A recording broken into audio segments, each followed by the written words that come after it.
ഞാൻ അമ്പിളി. ഇന്ന് ഞാനൊരു ഞാൻ എൻ്റെ വീട്ടിൽ വന്നിട്ടുണ്ട്. അപ്പോൾ ഞാൻ TV കാണായിരുന്നു വൈകുന്നേരം. കണ്ണൂർ സ്കോഡ് പടം കണ്ടുകൊണ്ടിരിക്കുകയായിരുന്നു. അപ്പം അതിലത്തെ ഒരു സീൻ എന്നെ ഭയങ്കരമായിട്ട് ഹേർട്ട് ചെയ്തു, ഫീൽ ചെയ്യിപ്പിച്ചു.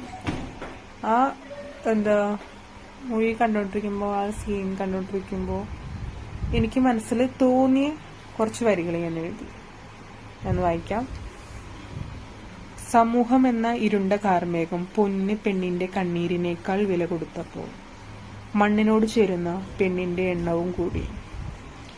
നിറം നോക്കി ഉയരം നോക്കി തിരഞ്ഞെടുത്ത തെളിഞ്ഞ മുഖത്തിന്റെ ഉള്ളു ഇരുണ്ടതാണെന്ന് കാലം തെളിയിച്ചു. പുറമെ ചിരിക്കുന്നവരുടെ ഉള്ളു എന്നും കറുത്തതായിരുന്നു. ഞാൻ കണ്ട ഇരുണ്ട മുഖങ്ങളിലെ ചിരി തെളിഞ്ഞ ആകാശത്തിനേക്കാൾ വെട്ടമുണ്ടായിരുന്നു. പുറമെ ചിരിച്ചു കാണിക്കുന്ന ഒരാളും നല്ലതല്ല, എന്നാൽ പുറത്ത് വിവരം കാണിക്കുന്നവരാരും പൊട്ടയല്ല.